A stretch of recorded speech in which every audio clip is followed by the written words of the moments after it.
ଆପଣ ଏଫ୍.ଡି କରିକି ଭାବୁଛନ୍ତି ପୁରା ସୁରକ୍ଷିତ ଅଛନ୍ତି, ତାହେଲେ ଏଇ ଭିଡ଼ିଓଟା ଆପଣମାନଙ୍କ ପାଇଁ। ଆପଣ ଯଦି ଏଫ୍.ଡି କରୁଛନ୍ତି ତାହେଲେ ଆପଣ ଗରିବ ନିଶ୍ଚିତ ହେଉଛନ୍ତି। କେମିତି?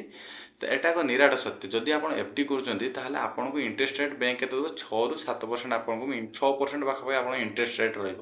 କିନ୍ତୁ ଆପଣଙ୍କର ଆନୁଆଲି କ'ଣ କରୁଛି? 7% ବା ଇନଫ୍ଲେସନ୍ ବିଟ୍ ହେଉଛି। ଇନଫ୍ଲେସନ୍ ମାନେ କ'ଣ? ଯେଉଁ ଆପଣଙ୍କର ଦର ବୃଦ୍ଧି କହୁଛନ୍ତି, ମାନେ ଆପଣଙ୍କର ଯେଉଁଟା 100 ଟଙ୍କାର ଯେଉଁ ଗୋଟେ ବର୍ଷ ଥିବ ସେଇଟା ତ ଆର ବର୍ଷ 6-7 ଟଙ୍କା ହେଇଥିବ, କିନ୍ତୁ ଆପଣଙ୍କ ପଇସାଟା କ'ଣ ହେଇଥିବ? 106 ଟଙ୍କା ହେଇଥିବ। ତାହେଲେ ଆପଣଙ୍କର ଏଠି କ'ଣ ଟଙ୍କାଟେ କ'ଣ ହେଲା? ମାନେ ଲସ୍ ହେଲା।